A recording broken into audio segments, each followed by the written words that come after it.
문재인 대통령의 소통 행보가 연일 화제를 모으고 있는 가운데 문 대통령이 청와대 경호실에 경호 좀 약하게 해달라 이렇게 당부를 했다고 합니다.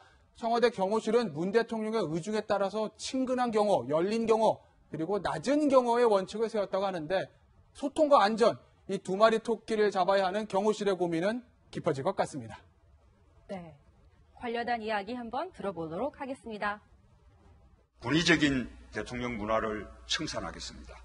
준비를 마치는 대로 지금의 청와대에서 나와 광화문 대통령실을 열겠습니다. 참모들과 머리와 어깨를 맞대고 토론하겠습니다.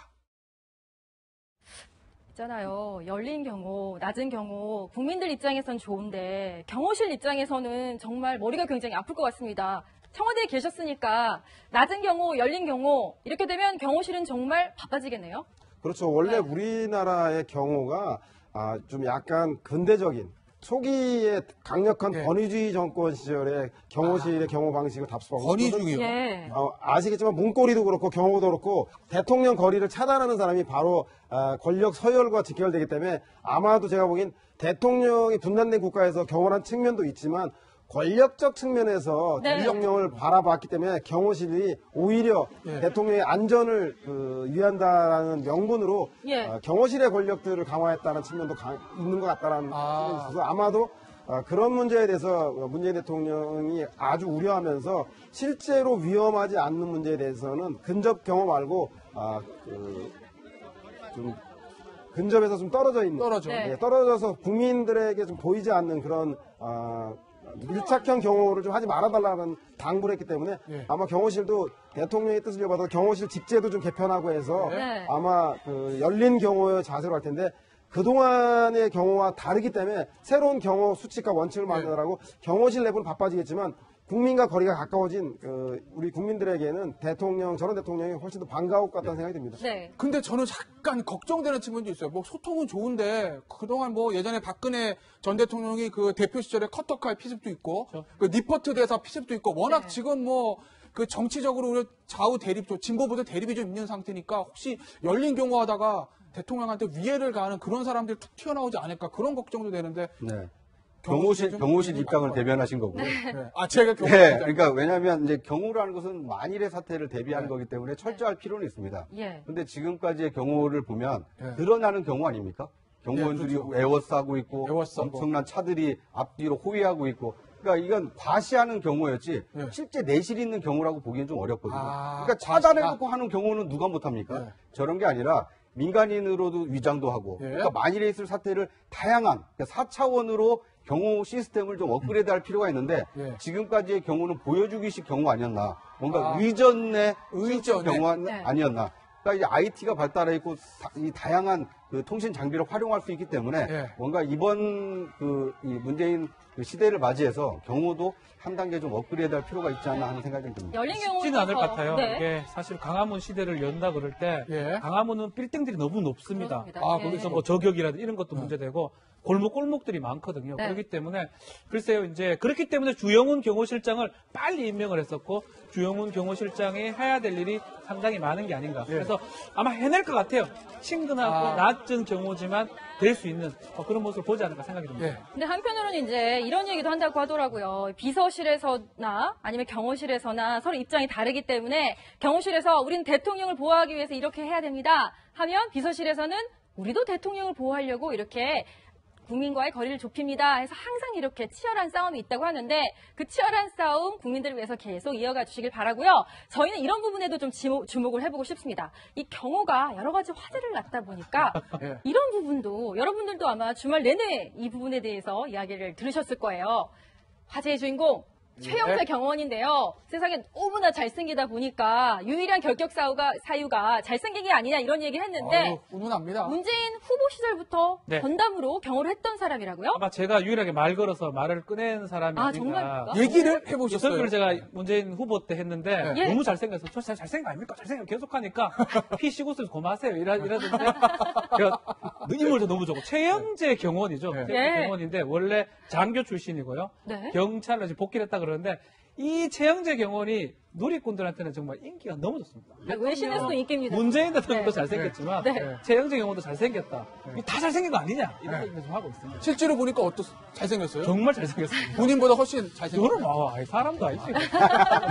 아니 근데 저는 앞서 말씀드린 거 네. 연장선에서 말씀을 드리자면 열린 경호가 이루어지기 위해서는 네. 누가 경호인지를 사실 몰라야 됩니다. 아, 맞아요. 그러니까 네. 열린 경호의 핵심은 네. 보안이거든요. 그러니까 국민 가까이에 와 있는데 뭔가 누군가가 위해를 하려는 모습만 보이면 어디선가 나타나서 그걸 낚아채더라. 네. 그래서 그러니까 뭐 대통령을 안전하게 지키고 있다 이제 이런 것이 돼야 되기 때문에 네. 물론 지금은 이제 저 잘생긴 외모의 그 경호원이 화제가 되고 있습니다만 앞으로는 누가 경호원인지 모르지만 철저하게 대통령을 보호하고 있다. 네. 이런 새로운 시대의 경호상을 좀 기대를 해보고 싶습니다. 얼굴이 너무 잘생겨서 알려져서 경찰로 복귀한 거 아닌가 싶어요. 그런 것도 네. 네. 역대 대통령들 경호 비화 저희가 잠깐 얘기를 해보겠습니다. 박정희 전 대통령입니다. 경호원 단속이 가장 심했다. 그때는 아무래도 좀 그 엄격했던 시절이니까 그랬던 것 같고요. 전두환 전 대통령 청남대 그 당시 이제 대통령 별장 아니었습니까? 지금은 일반회가 반환이 됐는데 청남대에 올 때마다 경호원들을 위해서 돼지 한 마리씩 잡아줬다. 뭐 경호원들한테 대우가 굉장히 좋았다고 합니다. 김대중 전 대통령 재밌습니다. 절대 보증 서지 마라. 그 당시만 해도 경호원들 청와대에 일한다니까 민원이 많았던 것 같아요. 그래서 보증 서지 말라니 대통령 말씀을 이렇게 코팅해가지고 그 품속에 넣고 다니다가 누가 부탁하면 그거 보여줬다고 보증 쓰면 청와대 잘린다고 뭐 그렇게 경호원들이 얘기했다고 하고요. 이런 얘기들 합니다. 용모 단정 필수, 검은 양복에 반듯한 머리. 그런데 팬티까지 다려 입으라는 지시를 받은 적도 있다는 얘기가 나오고 있고요. 일반인 참석 많은 현충원 추념식 경호가 가장 어렵다고 경호원들이 얘기했다고 하는데 이현종 논설위원 예전에 이 경호원들의 세계 한번 취재해 보신 적 있어요? 네, 이 경호원들 같은 경우에 네. 그 훈련을 어떻게 하는지 아십니까? 모르죠. 우리가 일반인들은 네. 총소리가 나면 피하는 게 본능이잖아요. 아, 근데 경호원들은 총소리가 나면 바로 그걸 죽으려고 운동을 합니다. 네. 죽으려고 훈련합니다. 왜냐하면 이게 불법 안사 참 이게 훈련이죠. 반대예요. 왜냐하면 이게 이제 본능을 거스르는 거거든요. 네. 그러니까 총소리가 나면 바로 본인이 그걸 막으려고 이제 뛰어가는 인간 이 방패가 훈련을 되겠죠. 굉장히 하고 그러니까 네. 결국 이제 경호원이 그만큼 힘든 거예요. 그러니까 네. 어떤 상황이 생기면 예전에 이제 레이건 대통령이 저격을 당했을 때 예. 네. 그때 경호원이 보면 바로 본인이 몸을 날려서 그 총탄을 맞는 장면이 나옵니다. 예, 예. 그러니까 그게 이제 경호원의 가장 힘든 것인데 예전에 이제 박정희 대통령 같은 경우는 그때 차지철 경호실장 같은 경우는 네. 이 국기 개항식을 했어요. 이 하강식을. 매일 저녁 6시에 가면 경호실에서 이제 하는데 거기에는 유명 인사들 뭐 재벌 총수들 다 이제 와야 돼요. 예. 그만큼 경호실 자체가 이제 고난이 셌을 때입니다. 그러니까 그런데 이제 그게 이제 시대를 넘어오면서 경호원들 많이 하는데 문제는 이제 아까 그 절대 보증 서지 말라 이런 네. 것도 보면 실제로 이제 보증을 서다 보면 약점이 잡히잖아요. 그러면 예를 들어서 그걸 비하해서 대통령과 관련한 경호에 혹시 문제가 생길 수가 예. 있거든요. 그 사생활이라든지, 그 다음에 용모 단장 한다는 것도 그만큼 절도 있는 생활을 하라는 것이거든요. 그래서 이 경호원들이라는 게 사실은 이제 훈련, 그 기본적인 체격이나 뭐 훈련 이것도 중요하지만 사생활의 어떤 그런 것도 굉장히 중요하게 네. 활동을 하고 있습니다. 인간 방패가 돼서 보호해주는 존재가 바로 대통령이군요. 정말 대통령은 그런 국민들을 위해서, 경호원들을 위해서 온몸을 던져서 또 국무에 전념해 주셔야 될 것 같다는 생각이 드는데요. 저희가 또 경호원들에 대한 관심들이 많다 보니까 그동안 대중매체에서도 영화나 드라마에서도 경호원을 소재로 한 그런 이야기들을 많이 다뤘었죠. 한번 그 전직 경호원을 하셨던 분들한테 이야기를 들어봤더니요. 인물들이 좋습니다. 예, 이 세 유형을 꼽아 주셨습니다. 기억하십니까? 보디가드, 영어와 보디가드, 휴드니 휴스턴을 그 온몸으로 막아냈던 케빈 코스트너, 바로 본능적인 어떤 경호다, 이렇게 이야기를 주셨었고요. 사선에서, 이건 93년도 클린턴 이스트우드의 주연의 영화인데, 이건 풍부한 경험을 바탕으로 한 경호 유형이다라는 이야기를 해주셨습니다. 그리고 기억하십니까? 이 대한민국의 드라마 역사를 새로 썼다 했던 모래시계에 이정재 당시 어떤 과묵하게 여주인공을 뒤에서, 너의 뒤에서 항상 보좌했던 이 세 가지 유형이 있는데요. 글쎄요. 어떤 거를 더 우위에 놓고서 평가를 해야 될지 저는 잘 모르겠네요. 글쎄요, 뭐 제2죠. 그때 모래시계 아주 잘생겨가지고 네. 이름도 기억하시네요. 여성들은 이제 좋아했을 수도 있는데 실제로 경호원들은 사선에서 나오는 클린트 이스트우드 예.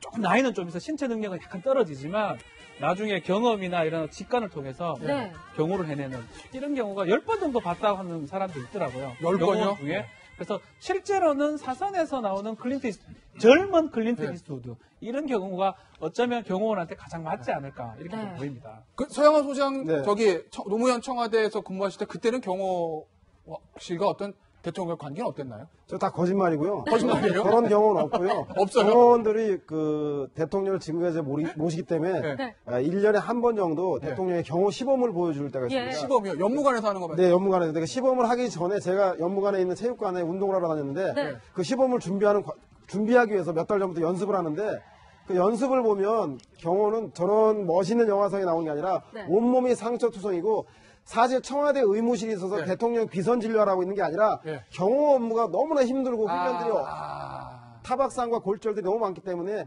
힘든 연수의 과정입니다. 그래서 저런 영화 같은 경우는 없고요. 아마도 아까 우리 그 기자님이 얘기해 주신 것처럼 제가 볼 때는 열린 경호, 드러나지 않는 그림자 같은 경호를 하기 위해서 이제는 선글라스 끼고 나 경호원 이게 아니라 보이지 않는 경호로 전환되는 그 준비를 해나가는 게 아마 그것 때문에 경호원들이 아주 머리가 아플 거라는 생각이 듭니다. 네. 이제 경호와 관련된 건 아니지만 이제 대통령의 일정이 어떤 이제 그 자동차를 타고 이동하는 일정이 있다 보면 아무래도 시내를 관통하게 되면 그 신호를 잡게 되거든요. 네. 그런데 과거에 노무현 대통령의 경우에는 가까운 거리도 가급적이면 헬기로 이동을 했다. 헬기요? 네, 왜냐하면 헬기로 이동하려면 교통을 잡지 않아도 되니까. 그러니까 이제 이런 것이 어떻게 보면 달라진. 그러니까 국민에게 불편을 끼치지 않고 자기의 국정 수행을 하겠다 이런 의지가 과거에는 좀 보였었던 거거든요. 문재인 대통령도 물론 경우도 열린 경우도 좋지만 이 본인의 어떤 그 일거수일투족에 대해서 국민들이 많은 관심을 가지고 있다는 점을 염두에 두시고 이동에서도 좀 달라진 모습을 좀 보여줬으면 하는 바람입니다.